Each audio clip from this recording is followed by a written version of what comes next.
What's up, everyone, and welcome back to Girl Group Studios, live and direct from New York City. It's your boy, Quanie, and we are in for a treat today. It is Friday, April 25th, and we are going to dissect the hottest music news, and I'm dropping knowledge bombs that will have you navigating the music biz like a pro. Stay with me in this episode because it's going to be epic. Also, we're hitting the rewind button and revisiting a classic album that hits today. We're talking Maroon 5's Songs About Jane. Okay, let's get into the music news. There's been a ton happening lately. And listen up because the album forecast is looking real sunny. Coco Jones' album is out today. Can you believe it? It is her debut. She won a Grammy in 2023 for Best R&B performance for ICU. And guess what?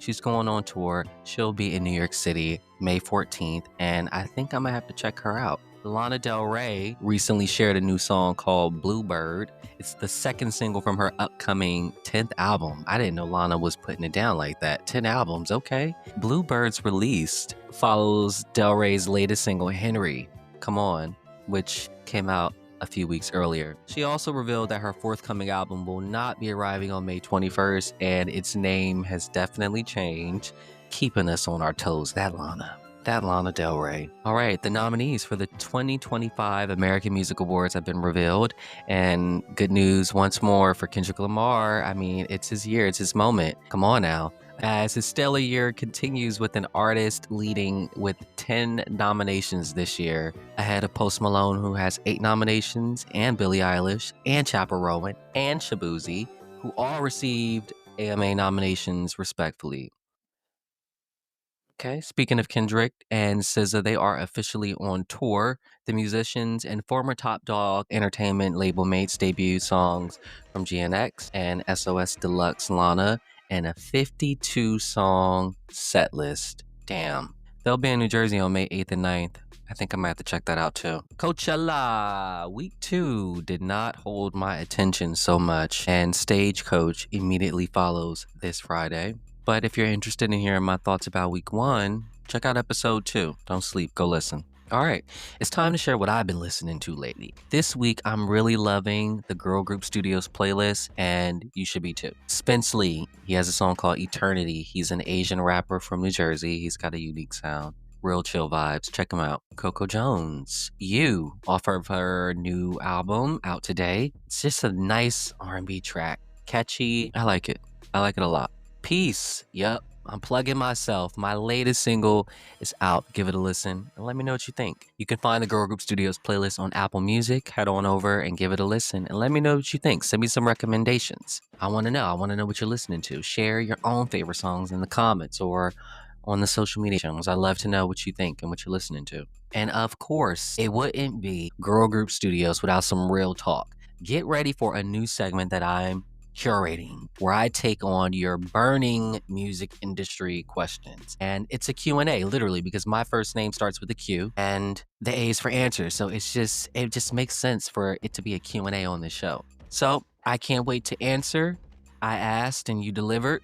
Let's see what's on your minds. Having a radio show is really the best. I see why people do it. It's a great way to express yourself. It's a great way to talk about something that you love to talk about, at least in my opinion. So far, we're only 3 episodes in, and we got a 6-week sneak peek, and I can't say anything more, but I'm really excited, and I'm just really grateful for the opportunity. Girl Group Studios. Hopefully we'll be everywhere this time next year. Can you imagine? Fully syndicated all over the world. That'd be amazing. Okay, first question regarding getting started and building a brand. Quanie, I'm 17 and I'm just getting started making beats. Everyone says the industry is all about who you know. How do I even start knowing people when I live in the middle of nowhere? Okay. First of all, congrats on even getting started. And just because you're in the middle of nowhere doesn't mean you can't get to work. I would start using the internet immediately. Start building an online presence. Start doing covers. Start reaching out to other producers. Start finding beats online if you are into that, or if you just start using the internet as your friend. I think it's also worth exploring local open mics and jam sessions because you never know who you might meet. Next up, hey Quanie, I've been singing for years, but my family says it's a waste of time. Damn.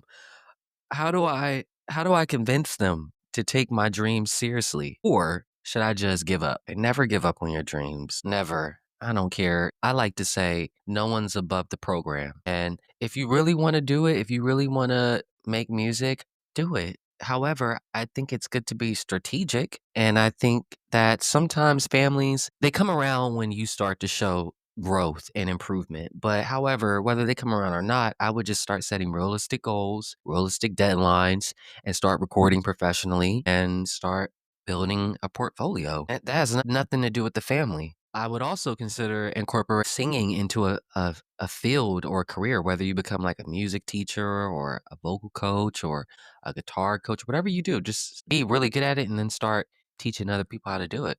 I bet your family come around then. Yo, Quanie, I'm trying to build a fan base online, but it feels like everyone's just scrolling past my music. Any tips on getting noticed without doing anything super cringy? I think image is important. That's my perspective. But another aspect of that, I would say create content. Don't just post the music, create a video, create engaging content, BTS, but also stay true to yourself. Consistency and go at your own pace. And I believe that people will gravitate to it, the right people, the people that you're supposed to be aligned with. I recently noticed that when I go to concerts, the audience is really a reflection of the person that's on stage. So it's just like if you go to, I went to a concert with these two artists and they were middle aged men and their audience was middle aged men as well. See what I'm saying? Okay. Yo, Quani, I'm trying to come up with a stage name, but everything sounds corny. Do I even need a stage name? I go by my nickname, the one that I've been given since a child. So, no, not necessarily. Brainstorm and find again what reflects who you are, who you like to be as an artist. So, I'm in a girl group and we keep arguing about everything from outfits to song choices. Is this normal? And how do we stop killing each other? Babe, this is so normal. However, communication is everything. But here's what you do you schedule, if it's not already happening, but you schedule regular meetings, create a space for open and honest feedback based off of your performances or based off of sessions or whatever you're doing, and learn to compromise. Establish roles. I think that's helpful too. And use a voting system. And most importantly, remember your group, your team. And now for our rewind segment where we dissect and analyze an iconic album. This week, we are diving into Maroon 5's Songs About Jane. Songs About Jane is the debut album from American pop rock band Maroon 5. The album was released on June 25th, 2002 by Octone and J Records. Fun fact, the album was a sleeper. It became a sleeper hit with the help of 5 singles that attained chart success, led by the first single, Harder to Breathe, This Love, and She Will Be Loved. The album went platinum like 6 times. I mean, who goes 6 times platinum off of their debut? It takes me back to a very specific time and place. It's got a very timeless quality. I've been listening to it for the past couple days, just getting familiar with it again, and it still holds up. The themes of love, heartbreak, and relationships are universally relatable. And Songs About Jane wasn't just a pop record. I mean, again, it has like this incredible fusion of all types of genres: pop, funk, jazz, blue-eyed soul, a touch of R&B, alternative rock. It's so unique, and I believe that's what truly makes it appealing. Every track on Songs About Jane could have been a single. And I believe that's a testament to its songwriting and the production on the album. And when you listen to it, there's just certain pockets where it's just like, damn, this is so good. Which brings me to Adam Levine's vocals. He's the lead vocalist in the group. On Songs About Jane, he showcases such a range and control, and he uses his runs so tastefully, and it adds so much like emotional impact to the songs. I mean, listen to Secrets and pay attention to just like the nuances in his vocal performance. And there are songs when he's belting and he's just like really in the pocket. There's a song, I forget the name of it, but it goes, hate to love to hate her, like a broken record player. I believe it's The Sun. and it's just very jazzy, very funky, very cool. And let's not forget, Songs About Jane won the Grammy for best. Well, Maroon 5, excuse me, won the group. They won the Grammy for best new artist in 2005, but it was because of that album, Songs About Jane. So that's a huge validation of the album's impact and the band's potential. And we all know what Maroon 5 became. And I believe that the music that they're making today is different from this initial album. However, we still love them. A standout track, well, a few, but Harder to Breathe, that opening riff, so raw, energetic. This Love, that piano intro, it's undeniable and it catches your attention immediately. You know exactly what that is when you hear it. She Will Be Loved, a classic ballad. Timeless, The Sun, Sunday Morning. I used to sing that a lot for like auditions and stuff. Secret, Not Coming Home, Sweetest Goodbye. My personal one, probably one of my favorite songs of all time, Sweetest Goodbye. Tangled, these deeper cuts, man, they just show you the versatility of the band.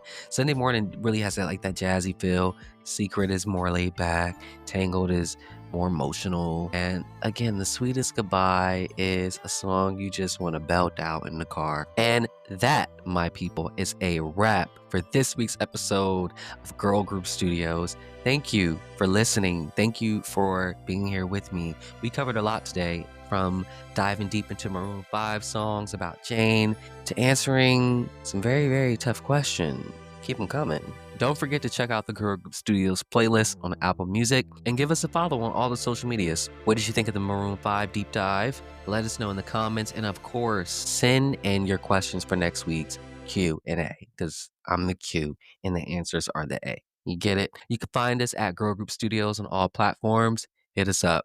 Peace out, y'all, and remember to keep dreaming, keep creating, and keep listening to Girl Group Studios.